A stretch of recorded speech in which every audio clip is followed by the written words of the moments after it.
You're listening to the What is a Woman podcast, hosted by the Catholic Family Podcast.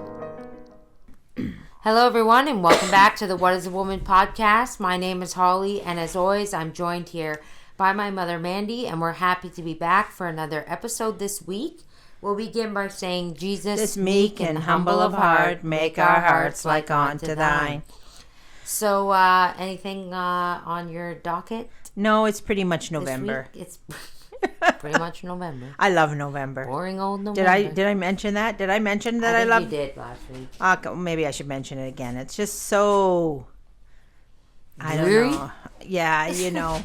Well, you were looking at a car today, and I was in the van with you were taking a nap. You were taking a test drive, and I was commenting on what I thought of all the cars. And what'd you say? Oh, there's my mother always bringing the gloom and the doom. Yeah, she's just telling this guy that's whole job is to sell cars, that every car looks the same and they're all pointless. And big whoop, a Cadillac or that thing over there, they all look the same. He did agree. He did agree, yeah. And I'm pretty sure you did that last time I went to buy a car, too. Well, I am consistent in my complaints anyway. Yeah. I mean, and it is true. They all look the same. Right. A little George Jetson world. George Jetson world. Yeah. So there's my mom. I was joking with her earlier today. And I said, because you were also talking to the insurance guy. Right. And what did you say to him or something? Oh, right. Because I think I mentioned we had a fire. About you almost burned the house down. Yeah. So anyway, the mortgage is paid off on this house because he asked me, "Is the mortgage paid off?" And I said, "Yes, it is." And he said, "Oh, that's great. Did you have a mortgage burning party?" I said, "No." I said the government owns this house. I said either or, they can come take it at any minute. And I said, and it still costs a lot of money to live here. I said, you're never really free. The guy just goes, "Oh, okay." That's nice. I said, "Yeah, that's my mom. The realist. Hard, real facts." Well, you know. Tell it like it is. And our chapter is kind of like that. Maybe I'm like this. Maybe I'm like this because I've managed to, be a realist and conform my will. Right, maybe. Maybe. Yeah. You never know. No, but I did want to start off with just saying something. I'm going to and I'm pre-recording this before I've done this. So it's going to push me to do it, I hope. And I know it'll turn out because I've done it before, but just a matter of whether or not I have the link directly to it or the link to our website. YouTube is finicky about these things, but I was listening to some music the other day, and I was listening to the Irish Philharmonic Choir, I'm a big music person. I love music. To me it's how you feel your feelings. Music has the ability to lift you up out of your soul, as my mom said. Yeah. So, and I was listening to this track from the Irish Philharmonic Choir, and it was Soul, My Savior, and then after that one is Holy God, We Praise Thy Name. And if you know anything about the choir, if you sing in the choir at your church, Soul, My Savior, and at least our version anyways that we have in our hymnal, is very but it's basic. It's a very easy song to sing. Very easy. It's just a simple hymn. But the Irish Philharmonic Choir has this beautiful version of it. And I was listening to it the other day when I went to pick my husband up from work. And it almost gives me like goosebumps. Mm-hmm. It does. It really does. Music, to me, especially when you're singing about God. Right. Has that ability to, why would you want to listen to anything else? I don't get it. Honestly, I don't get it. I mean, I do, because I had those moments where I was like, secular music is, it makes you feel the feels, and it makes you, the love songs, and and you get the sad songs that, really... speak to your heart. Speak to your heart. Well, actually, that's kind of funny that you're talking about this, because this is actually what our chapter is about. It's about controlling the will. Right? But these things, all that music, all that bass music. Yeah. it excites the passions. Well, yes, I get that. So maybe I've just learned to control myself. But the thing is I really do when I'm in the car and say, okay, I'll use my accident for an example. Since I had my car accident, I told everybody about a few weeks ago, I haven't had a vehicle of my own. And how I listen to all this music is through my iPhone on a playlist on iTunes. And I'm driving around in this truck that belongs to my mom. And it's an older truck. And there's just the radio. No. That's it. So you don't get to There's listen no to your CD. music. There's no CD player. Nothing. So I haven't been listening to my music. And the music is what really sets the tone for the day for me. Right. Because I use it like a prayer. When when I'm listening to these songs, I'm saying the prayer, Soul, my Savior. It's almost like the Anima Christi, you know. Right, You're saying that in your head. And it's like, so the other day I got to take my husband's car for whatever reason, you know. So I was going to pick him up. And I was like, oh, yeah, can listen to my music. So it was the first time I listened to it in a long time.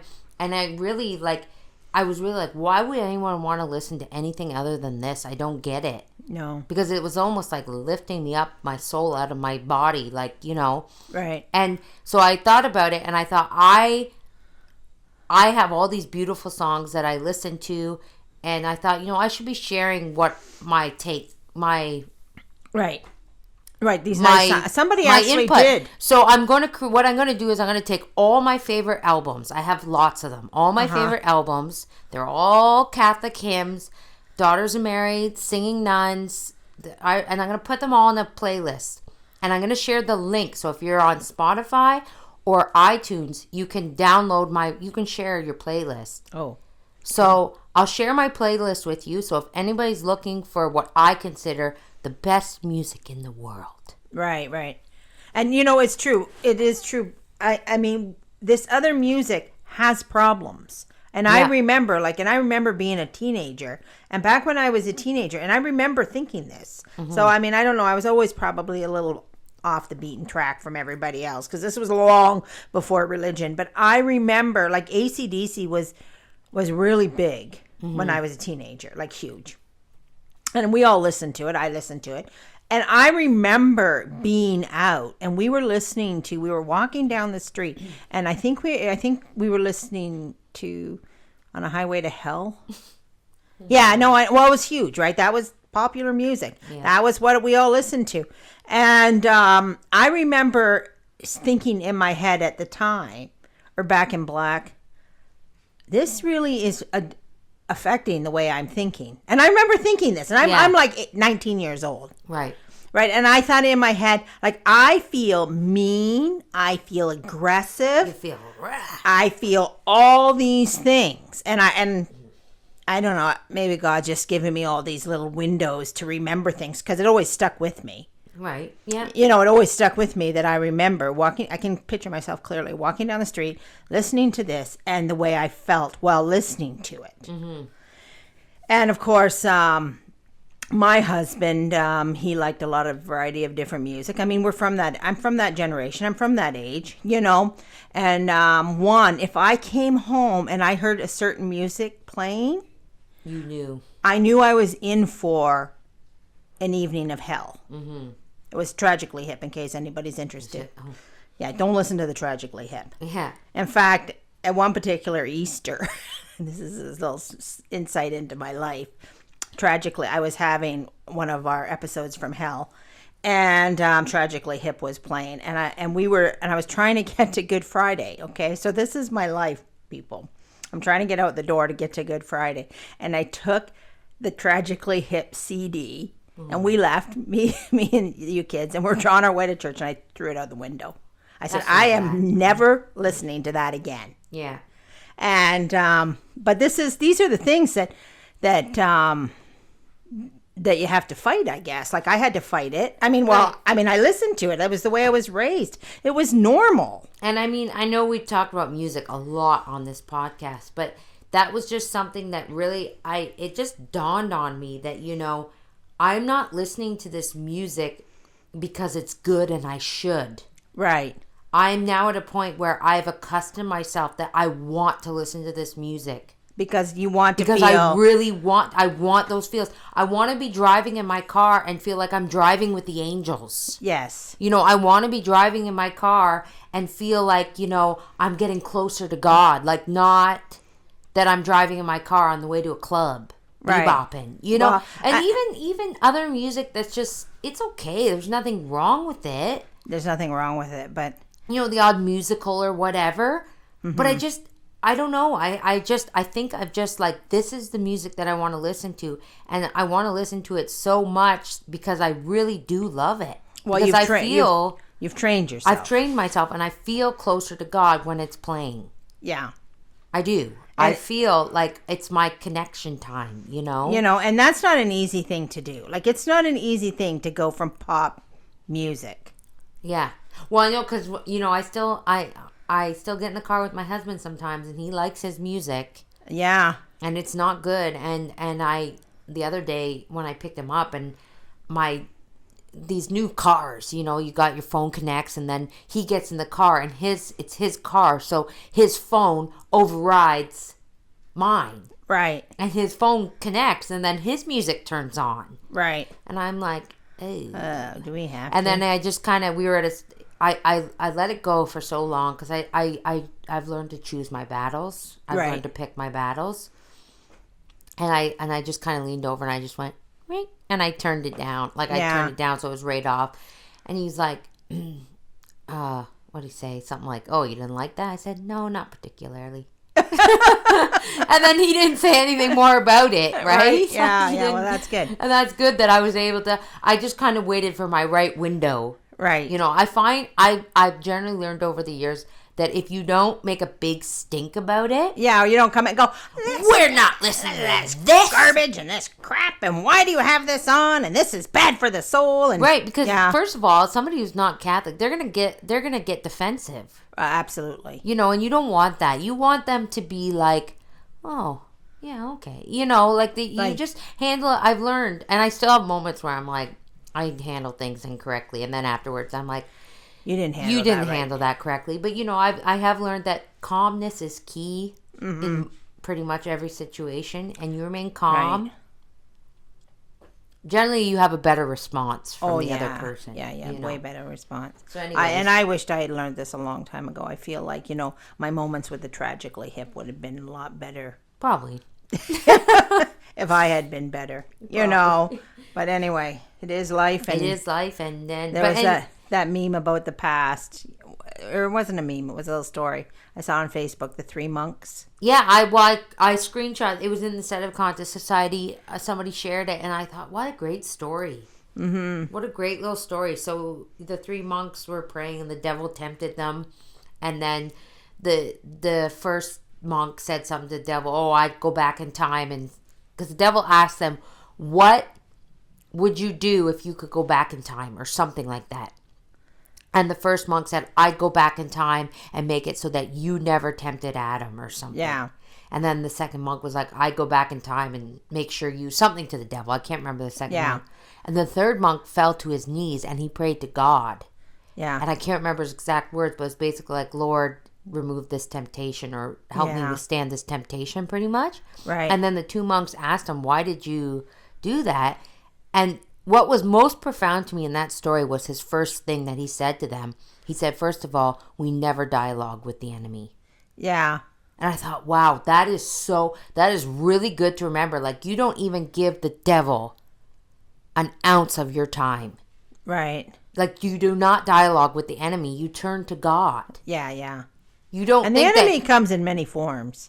Right. I know, but You what was know, so like- profound for me is like, yeah, who are we to think that if the devil ever tempted us that we have the power to stand, quote unquote, stand up to him? Yeah. Like, come on, he is a very powerful being, Yes. you know? And we have to remember we are sinners.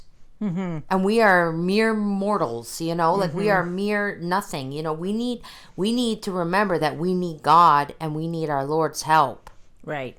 and that we shouldn't even dally with him. Don't even dally. You know? Don't even dally. And then there were other parts of the story. But the other main takeaway was not to live in the past. Right. right? So that's where we He kind said of go the with past that. is the past. The past is the past. Like, You know, we have to live in the present. I believe we talked about that. we talk last about week, it. too. It's very key. It's very, very key to anxiety and depression. Both Yes. those two things. Because Yeah. if you live in the past, you will be prone to depression. Well, you're wallowing. Yes. You will be constantly wallowing. And if you live in the future, you're very prone to anxiety. Yeah. And, if you're just focused on the moment, like, Which is that is the only thing you can control anyways. it's the only thing you can control. And when we say control the moment, you have to be saying, like, as soon as you get those feelings, like, am I depressed? Am I wallowing? Am I anxious for what will I do tomorrow? Then say, well, I don't care about what I can do tomorrow. Right now, I can say a Hail Mary. Or right now, I can clean this floor. Or right now, I can make my life better by doing the dishes. Yeah. Yeah. Like, these are the moments. The moments control the future. Right. They control the future and they make up for the past. So the moments are the only thing that really matter. Right. So when you find yourself, ladies, if you find yourself getting Anxious or depressed, the moment, now. What can I do now? Right now. Maybe a prayer, maybe a job. I mean, I'm living I in thought you were going to say a jog. a jog, maybe a jog. I don't know. And when pray while you're jogging, that's what I would do. But I wouldn't jog. I wouldn't jog, but if I would, I would pray while I was doing it. So, I'm lazy. and then say, and this is how you fight the devil. This is how you fight everything. Yeah. If you use every moment appropriately. Yeah. And so, anyway, and you bend and control the will, which Right. is what my what very favorite subject. The will, the spirit of sacrifice. The spirit of sacrifice. And I know we mentioned it last week, and I'll mention it again this week because this is the key to everything. Yeah. The will is your key to your personal sanctification. Right. So should we do you have anything else to add? Or you want to jump Well, in? yeah, okay. Well, so when we left off last week, we were talking about the passions are in the recesses of the heart is what blinds the will. Right. Right? So this is kind of where we left off. So if you want to start with number 1 there in our book. Right. Okay, so quote, to repress the motions of these disorderly passions, keep the vision of our mind unimpaired, and maintain a calm resolution amid the agitations of the heart is no easy task. A great energy of soul is necessary for this purpose, which can be acquired only by a perpetual bending of the will and a constant spirit of sacrifice. End quote. Okay, so now this chapter is going to get into some really good nitty gritty here and telling us how exactly it is we control this will, right? How exactly we get this will in line, right? And it's telling us, and when we all know it, I mean, everybody knows it. There's not a single person that doesn't know it's not easy. Right. It's not easy to not want what you want. Right. Right, and it's a constant, and in order to do it, you need to have the constant spirit of sacrifice. So that's our first clue: the constant spirit of sacrifice. Okay, quote, for it must not be supposed that to bend the will is to annihilate it or render it incapable of acting, or that the exercise of the will implies an opposition to or triumph over the will of another. End quote. Right. Okay. So this is very important. And through this whole chapter, the author keeps telling us, and again, I go back to, this is the whole area where feminism, and the place of women really got distorted, right? Because women became a matter of, you have nothing to say, you have nothing to add, you have no will, you're a nobody, go sit over there in the corner and wash some dishes or mend some socks or something. Right? And the author says, no, that's not the case. Your will, this is not about getting rid of your will. It's not about, Giving it away. It's giving about away. bending it. It's about bending it and controlling it for the greater good. Right. Right. Okay, quote, to will is to follow the light of the mind, to perform a duty, to regulate by subjection to a higher law the capricious movements of the heart or the imagination. In short, it is to act from a motive which reasons or faith approves. End quote. Right. Okay. So, again, here we're talking about the will and the light of the mind, right? We're back to the last gospel. The light of God is what is going to direct our will. So we have to train it and motivate it into that. And it's so that the will acts immediately in regards to duty, and that we subject ourselves, that we're able to subject ourselves to a higher law, right? Yeah. And we don't allow ourselves to be controlled by sudden, unexplainable moods or behaviors in the heart. Mm-hmm. To act first from reason and faith, so that when we act, whatever comes upon us, our first instinct, our first direction is to act according to reason and faith, not according to the heart. And it's willy-nilly That nonsense. old follow your heart nonsense. Yes, and everything in this chapter. I mean, Disney made a movie about the moods and the passions and the little peoples in your head. Yes, I mean, they turned all your anger and your love into like little peoples. into little peoples in your head, and all these peoples are playing. I never saw the movie. I just saw a commercial for it, so I have no idea. But I said in my head when I saw it, that is utter rot. That is. Yeah.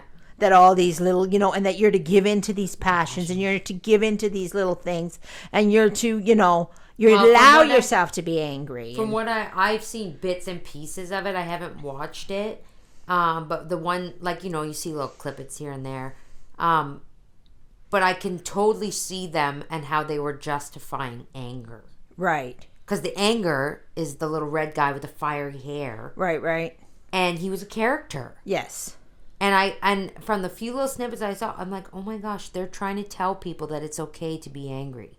Right. It's okay to let your anger, out. And so not all of these things, your little moods and your little emotions, they're actually what lead you to sin. Mm-hmm. All the time, right? So we live in a world that's going to justify that, and you see it actually in the training of our children. I've seen people. I saw a woman once. A kid was having a major stage 5 meltdown, and screaming at the top of its lungs, and the mother was standing there going, "That's good. Let it all out. Come on, you're good." And this is this was in the middle of a party too, right? A kid's birthday party. And I'm like, your child is destroying everything right now. you're encouraging it. And you're encouraging it. It was just like, I just want to walk into the other room and start banging my head against the wall. Okay, but here's something to consider. What is this, a 4-year-old, 5-year-old? Yeah, something 6-year-old? Like that. Not as old as 6. Okay, but how is that kid going to behave when he's on a job and he's not getting his way? Is he going to let it all out? This is the problem that we have. This is why we have so many unhinged people. We have unhinged people, and we also have people and people have said this to me. Well, I have problems. They're just going to have to understand. No, they don't understand. All they understand is they needed you there to serve coffee, and you weren't there. They don't care. They don't really care about your feelings, and But we live in a society. We live in a society now that companies have whole entire departments. Yeah. To worry about everybody's feelings. Well, I'll tell you, I work for a very I have a job as well. And I just work from home, and it doesn't take a lot of time, and I just write little DIY or home decor articles for a company, and so I don't go into an office or anything like that, but there's all these benefits that they offer you, like the Calm app. They'll pay for the Calm app for you to have this Calm app for free. Right. So that you can calm down and work and do your breathing exercises. And mental health is like a very, very big thing there.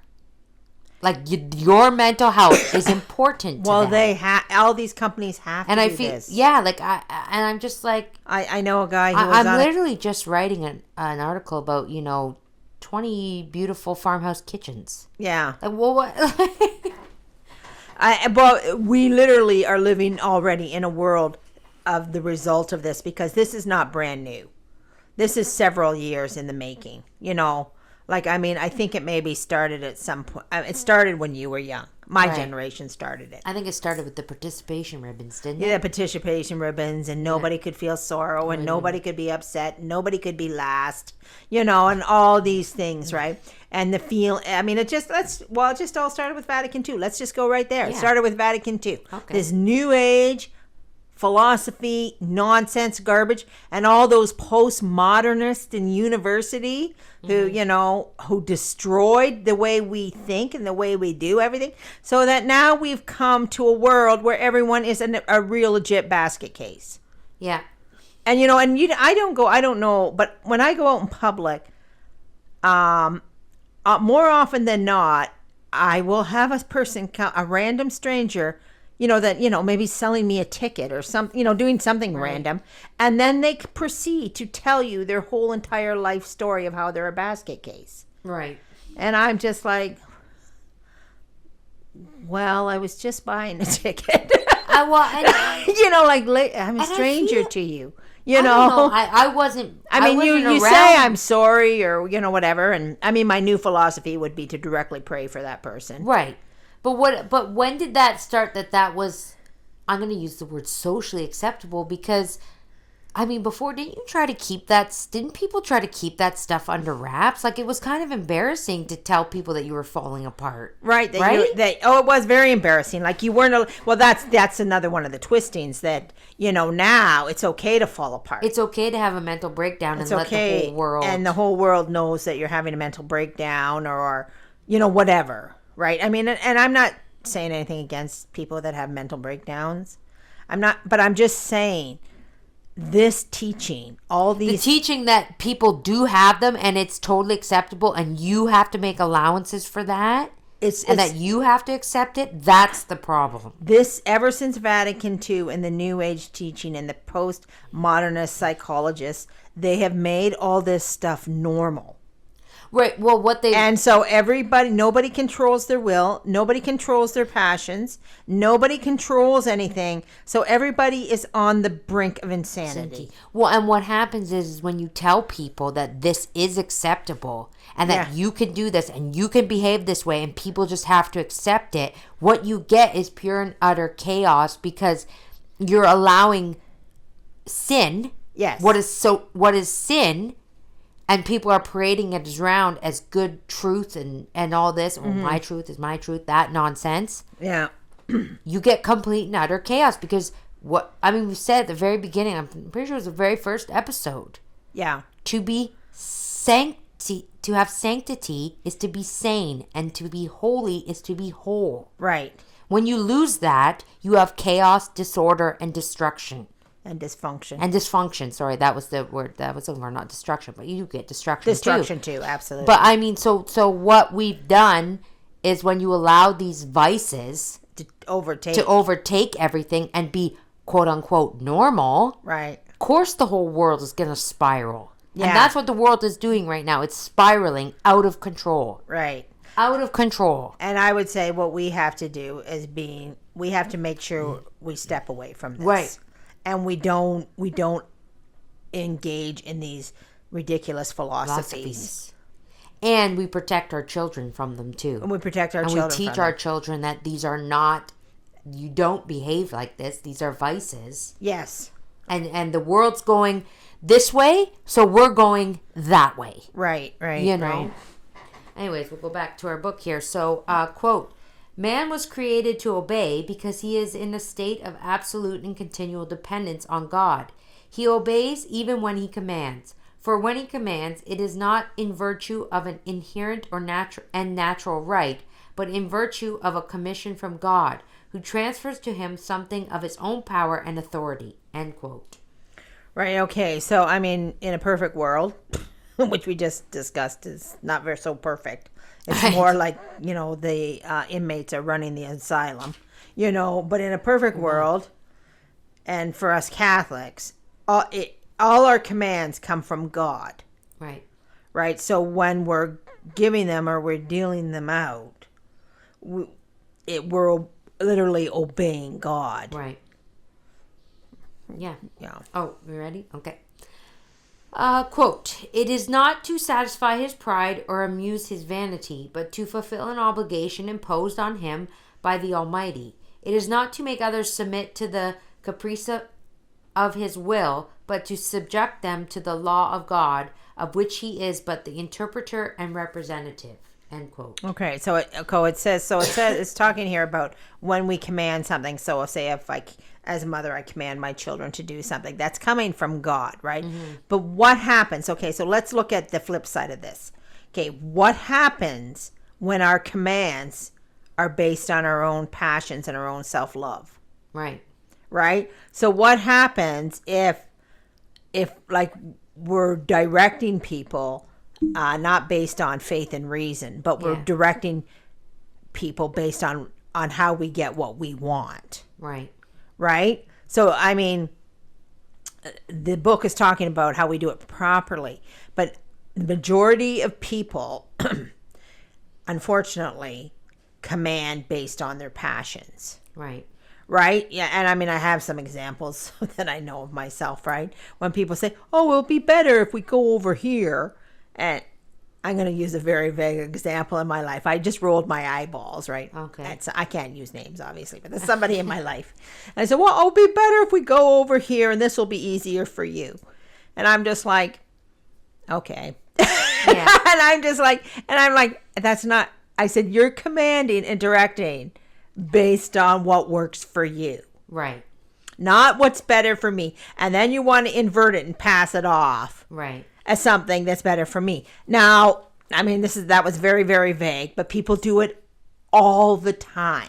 Right. They do it all the time. They're not directing based on faith and reason, Right. because it's coming from the light and coming from God. They're directed based on their selfish will, Right. right? So what they want, what Or what feeds their their- passions. right. Because, see, this is the thing with the passions, right? When you have, like, we can use alcohol as a thing, right? So if alcohol is a problem for you, then all your decisions are based on how you're going to get your next drink. Right. Well, and even this is I'll use an example more, and I don't mind using this example because it's myself, and my selfish inclinations, and I believe we talked about this recently, but my house Right. that we bought, Yeah. I don't know what the word is. I rationalized that, I guess, in every way, convincing my husband that this was a good thing for us. Yes. I used everything. I pulled every reason, quote unquote, reason that I could think of that this was going to be so good for us. Right. And at the end of the day, You only wanted pocket doors. I wanted the pocket doors. I wanted the 7-inch trim. I wanted the original wide plank hardwood Century floors. Right. All I saw were pretty things. Yes. I didn't see the fact that my children would have nowhere for their toys. Yes. Nowhere to play. Nowhere to do their homework. Right. Nowhere for my husband to go to relax and unwind. Yeah. I didn't see any of that, and I rationalized it all away because I really wanted it with things like, oh, we'll be out in the country. Oh, you'll have this. Oh, you can do that. Oh, you can. And in reality, all I was thinking about was how beautiful that house looked, and I just had to have it. And just as a side note, women also pick spouses this way too. Oh, do they? Okay. Right? They don't look at things based on reason and faith. They base things off of a blind passion. Yeah. Right? Yeah. That's why so many, I'm using air quotes, mistakes are made, because I don't actually believe in mistakes. I'm sorry, ladies, Yeah. but if God has allowed you to marry somebody, you're married. Yeah. You know, And I mean, and the thing is too, is like, just as an example too, you know, like something as simple as, you know, it's a 40-minute drive for my husband to go to work every day. yeah, I didn't care. you didn't care. I didn't care. No. You know, I used everything I could convince him to, and I really am. I am, when I think about it, I am ashamed of it, you know, but Right. I'm not.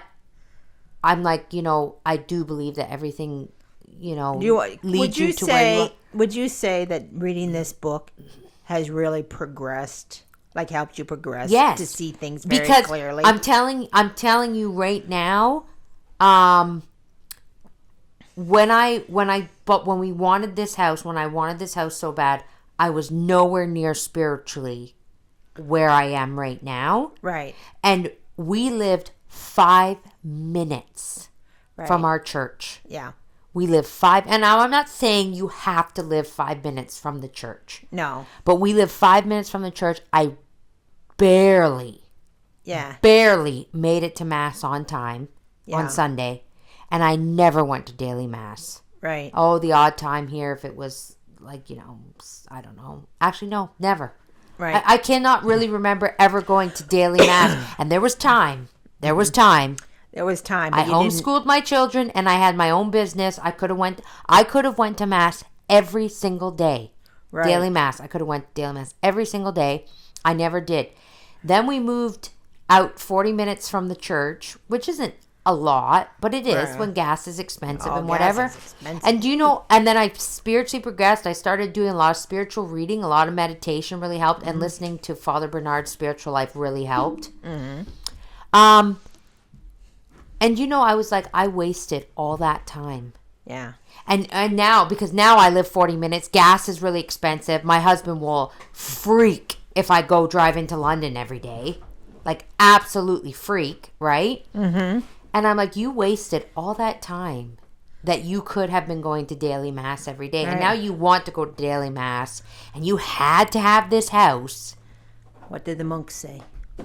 I know. I'm just saying, it's just funny that, you know, that's what a selfish decision leads to, though. Right. Like, No, that's exactly. my whole point of that. But unfortunately, God, and this is why I think God uses these things to show you He sometimes, does. I too. mean, if you were at a place where you would have been, everything would be different. But you weren't But at I a wasn't at that place. Yeah. where everything could be different. So you had to live a lot of divine providence. Yes. Right? Yeah. And that's what God does with the divine providence. He's always like, okay, well, you thought this was better? Let me show you. Yeah. You know? And that's why I think that, you know, maybe this, you know, maybe me seeing that, and then, you know, now we're moving this week. We close on our new house this week. And then I'm just hoping that maybe, and I don't expect everything to be perfect. That's not what I'm saying here. Yeah.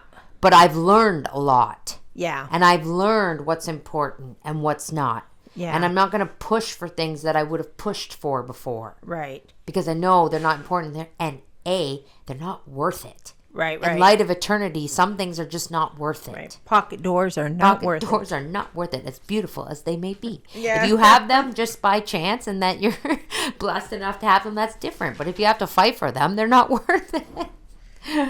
Anyways, we'll continue on here. Right. Quote, to will is to act in some measure against one's own will and comfortably to the will of God. It is to resist incentives to pleasure or the impulses of pride, vanity, self-love, interest, to discharge a duty notwithstanding the repugnance of nature and in spite of the obstacles thrown in the way by the inordinate passions of the heart or an excited imagination. End quote. Well, if that wasn't my paragraph, Well, but anyway, I did actually write something different down about that paragraph than really what it says here about like acting against our own will. Yeah. Right?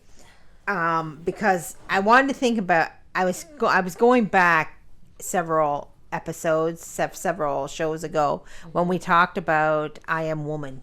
Hear me roar. Hear me roar, right? And I was thinking about it, right? So this is how you have to put your will into perspective, right? And how this song is so fit. I mean, there's some parts of the song that are stupid, but in this particular part, you can bend but never break me, because it only serves to make me. more determined to achieve my final goal, right? Yeah. When we are bending against our will, like that's what makes us truly strong, Right. right? That's how we get strong, is to bend our own will, to act against our own inclinations, passions. Is, you know, sometimes they're okay, but a lot of times they're evil. Yeah. You know, because and why I say they're evil is because they make God subordinate. Yeah, they knock God out. What they do is they knock God out of the number one spot. Right. Then you're putting other things above God. Yeah. You're putting importance and things on things where God should be in that spot. Right. So, I mean, and how hard is this to resist the impulses of pride, vanity, and self-love? Very hard. Like, it is not easy. No. Right? So, I mean, when we get to the stage in our life where we do that, where we can resist those things, like, you're talking one heck of a strong woman. Right. And I, in the last little while, I've done a lot of work on trying to make sure that I keep some of my passions in check. Yeah. I'm not where I need to be. I know that. But I have had moments where I'm like, wow, the old you would have snatched that up. Like, a big problem for me was shopping. Yeah. A lot of shopping, a lot of clothes, a lot of... And I'm not, like, nothing extravagant. Just, like, I'm talking about... Well, Americans won't know this, but we have something here called Giant Tiger. Yeah. It's not like you can get a shirt for $15. It's not like we're not talking like, but we're not talking having to have designer, like anything. Gucci or Marc Jacobs or whatever. I don't even know half the brands because I've never been a brands person, anyways. But I loved clothing. I loved looking good. I loved having a pretty house. I loved having things, and I couldn't go into a store like HomeSense or Winners and not walk out with a cart full of decor and soaps and fancy things and candles. And, I feel like I think I said this last time, but I'm going to say it again because this is how you really know when your prayers are being answered. When you've prayed to God and you say, please detach me from the things of this world.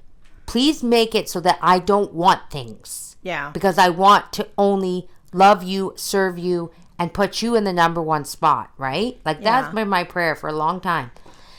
And then I'm looking online the other day, and I'm looking at things, and I'm just like, oh, I just have no want or need to buy these things. Well, could it be... And then I'm sitting back, and I'm like, man, now I'm annoyed. Why don't I want to buy anything? And then I'm like, oh, wait a minute. This is what you prayed for. Because it wasn't because of lack of money. Right. But literally, the desire was gone. It was gone to buy anything. Well, maybe because you're bending the will and you're seeing things in the light of faith and reason. Right. As opposed to passions. Yes. So but it took me a minute to comprehend that I was kind of a little annoyed. Like, why don't you want to buy anything? Look at how pretty this is. What is wrong with you? Right. And then I was like, whoa, wait a minute. What have I been praying for? Right. Oh, right. I literally, my exact prayer was remove the desire to have things. Right. That was my prayer. Remove the desire to have things. And I do feel like God answered that. Because it pretty well is gone. Mm-hmm. Like the old me, like if I had like money burn a hole in my pocket. Well, it was bad. We would go shopping, and I'd pick someone and go, who in their right mind buys this? Remember? And I'd rip it out of your hand. Oh, I want that. Well, you would say, Mom, you are not their customer. Yeah. Oh, yeah. I do. Yeah, that's what I would say. You're not the customer, Mom. Like, you're not a person that wants things. You're not. But I was. And I'm very proudly using that past tense, was. That's very I mean, good. I still do like, I want to have, what I want to have is a nice, clean, acceptable home. Right. Like, I don't want to be a slob. I don't want to, but I want to keep things in check. Right. and not go to the extreme. Like as Catholics, we're supposed to go down the middle. We're not supposed to be too extreme one way or too extreme the other. Well, I mean, the other thing is we are experts at decor. And you know that you can take any old piece of junk and make it look good. Yeah, and I mean that is a talent. That is Yeah. a talent that God gave me. It's not, you know, God gives us little talents. You know, we have a woman at our church who does all the art. She does all these beautiful art. Oh my gosh, gorgeous. Oh, they're like she just did these panels for our altar. They're gorgeous. Unbelievable. I was kneeling at the communion rail and I didn't even tell her. No, I know how beautiful they are. The detail, she did the 4 marks. Yeah, it was from the Matthew, Apocalypse. Mark, Luke, and John from the Apocalypse. So the human, the ox, the lion, and the eagle. The detail that she and drew by hand. Yeah, and painted. The detail on this and eagle the is sacrificial incredible. lamb, Like you talk about having a talent and then using that talent for good. Like these things that God gives us, the talents that God gives us, obviously he wants us to use them if we have them, but it's a matter of what you're using it for. right. And just because it's a talent, it doesn't mean your passion and your talent should overrule your will. Like Right. it has to all be in check. Everything has to be in check, and based, directed by faith and reason, the light. Right. I was using that example of this woman that goes to our church because, you know, that's an example of taking your talent and using it for the greater glory of God. You know? Right. So, anyways, let's go back to our book here. So, quote, "When you are carried away by passion, when you are lured by pleasure, when you are impelled by feeling, there is no room for the exercise of your will. You have only to follow your natural inclination, and you yield without effort to the impulsion you receive." End quote. Right. So basically, anybody can follow their natural inclination. And that's easy. That is easy, and everybody that's does. just like being on what are those parasail things? You get lift off. Like it just takes you. And then away we go. But I mean, using your will is being on the parasail, and then I don't even know if parasail is the right word, but you know, and digging your heels in the ground a little bit and going, whoa, whoa, whoa, pump the brakes. Let's not let the wind just take me. You know. Yeah. Let's take a minute here to think about what we're doing, and right. You know, anything else to add on that point? Not much. Okay. Just how easy that is to be the opposite. Yeah. Okay. And it also, just a clear thing, a person who does that is not a strong woman. No. Right? Because they're flighty. They're flighty. Carried away. It's easy. There's no strength in that. And I mean, I guess maybe that's where that expression comes from. Getting carried away. Yeah. You know. Right. Okay, so quote, "But when you have to perform an arduous duty, at the idea of which your heart revolts, when you have to endure a trial which alarms human weakness, when you must make a sacrifice which stirs up all repugnance of self-love, when you must accept a situation which humbles your pride or shocks your sensuality, then does the will become necessary. Then will you bitterly feel its deficiencies, if you have neglected to train and develop it by the practice of self-denial." End quote. Right. So, I mean, here we are. This gives us a list of, you know, how to be a strong woman, right? Your attention to duty. Yeah. Right? So you do your duty regardless of anything else. Arduous duty at the idea of which your heart revolts. Right. So it's something you don't want to do. Cleaning the toilet. Yeah, you know, right. Yeah. Well, I mean, all these arduous duties that we do as mothers, and okay, so like we have these duties that we have to perform. And what happens? How do we perform our duty when we're falling apart? Yeah. Right? Like, you know, we start to fall apart and then we ignore everything. Like even I mean, not just your household duties. Like a household can whatever, the dishes don't get done, big deal. But if you made a commitment to somebody else, Right. or you said you were going to be there, or you said you were going to do something, or, this has to be done, for my neighbor, for my brother, for the church, whatever. Or like, another thing, certain acts of charity. Yes, like you Going and doing things socially, even though you're like, like there were even people, there's that story of Saint Teresa having to do the wash beside the woman, the other nun that flicked her laundry in her face, and Right. that bothered Saint Teresa. Yeah. It wasn't like that. It wasn't like that didn't bother her. Right. But she offered it up, and she purposely went and sat and did the laundry beside that woman for that reason, to mortify herself. So these little things, we all have. We're not perfect. We're not, there are, like, let's be real. There are probably people out there that bother us. Yeah. But you may find yourself in these situations where, you can bend your will. Right. And do things socially with people that bother you, and use that as an opportunity. What I mean is, I think we're so quick to say, well, I'm not doing that. That person bothers me. Or I can't do that now. I don't do that now. Like I'm having a trauma day, or I'm having, like, my emotions are just running. And I mean, that is actually what happens when our emotions run wild, right? Yeah. Like, you committed to something, this, you said you would do it, and then all of a sudden you're having a breakdown over, I mean, maybe these are hard things. I'm not taking away from anybody's hard things. But when you have a strong will, you can push that to the back, and you can carry on with your duty. Yeah, because you said you were going to do something, or you need to do something. Right. Because it is your duty. Because it is your duty. And that, I'm going to say, is that is the biggest ability that we've lost. I mean, how many of us have been let down by somebody? Oh, yeah. Oh, they said they were going to do this. Well, this happened. And like, we're rolling our eyeballs because, I mean, I'm rolling my eyeballs. Don't get me I'm an eyeball roller. I was like, sure, I get it. It's the end of the world. Now you can't perform the duty that you promised to do. Wait a minute here. Let's just talk about eyeball rolling for just a minute. Because now I noticed that you are an eyeball roller, and I am an eyeball roller. And that has gotten me in trouble a time or two. Yeah, it's not good. Don't be an eyeball roller. And I will tell you, ladies, I roll my eyes, and it's so involuntary. Yeah. I don't even realize I've done it, but it sends my husband. Yeah. Like, he gets so irate with me. Yeah. Because he takes it as a personal attack.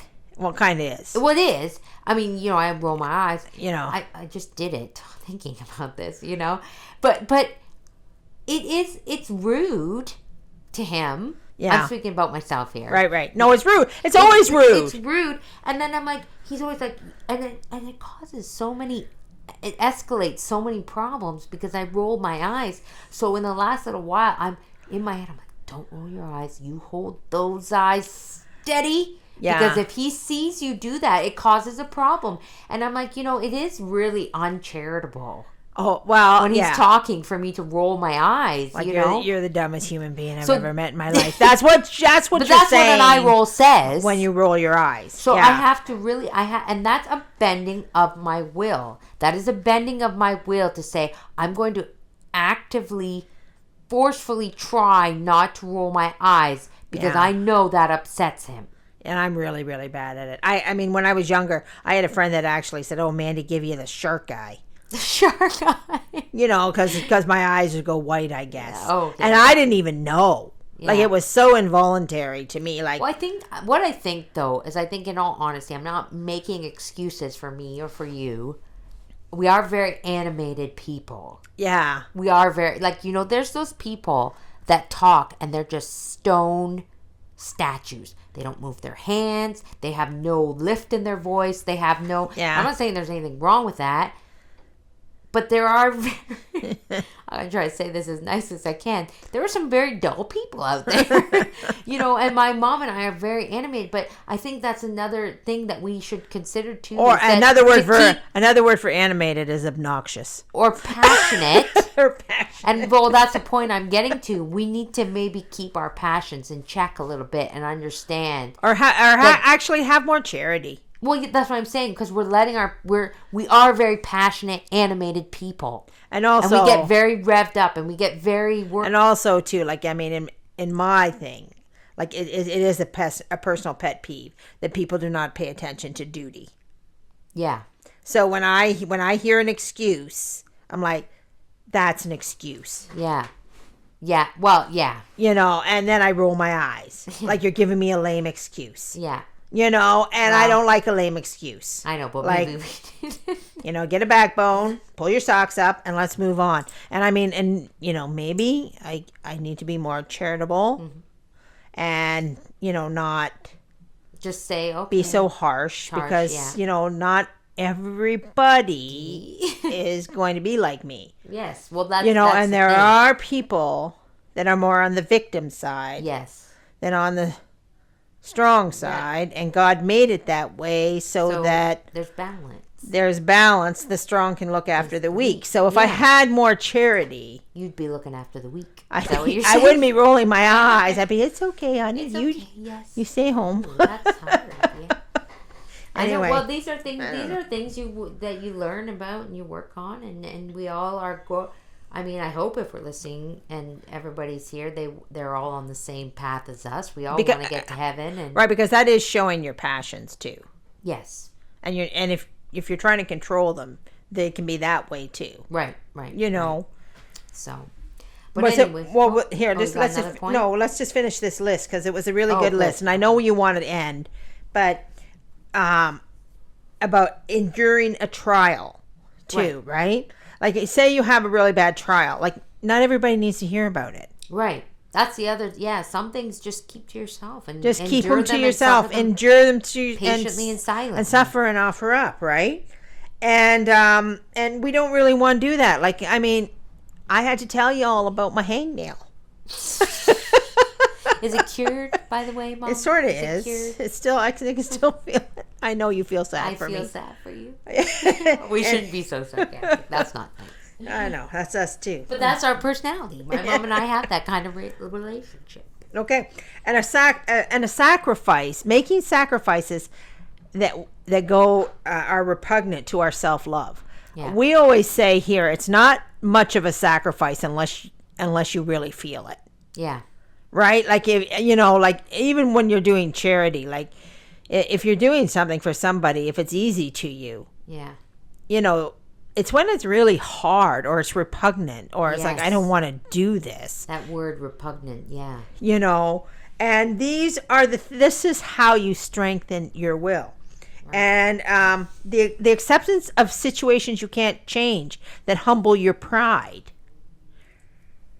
Right? These are all areas in training the will. Yes.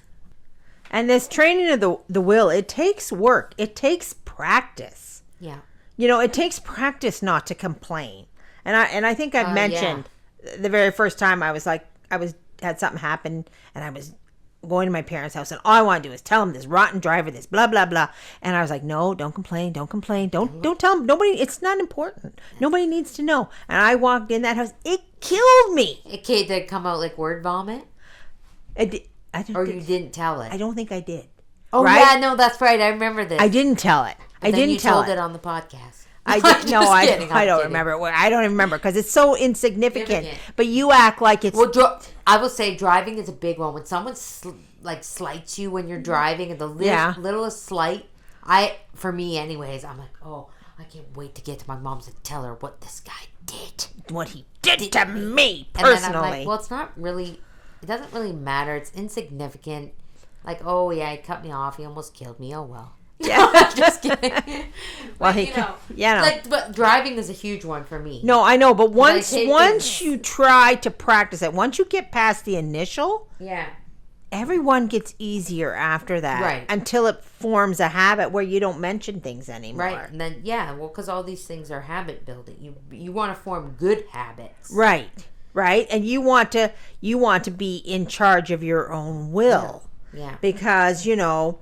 I mean, it says I can bend but never break me, only serves to make me so much stronger to achieve my final goal, right? And what's the final goal?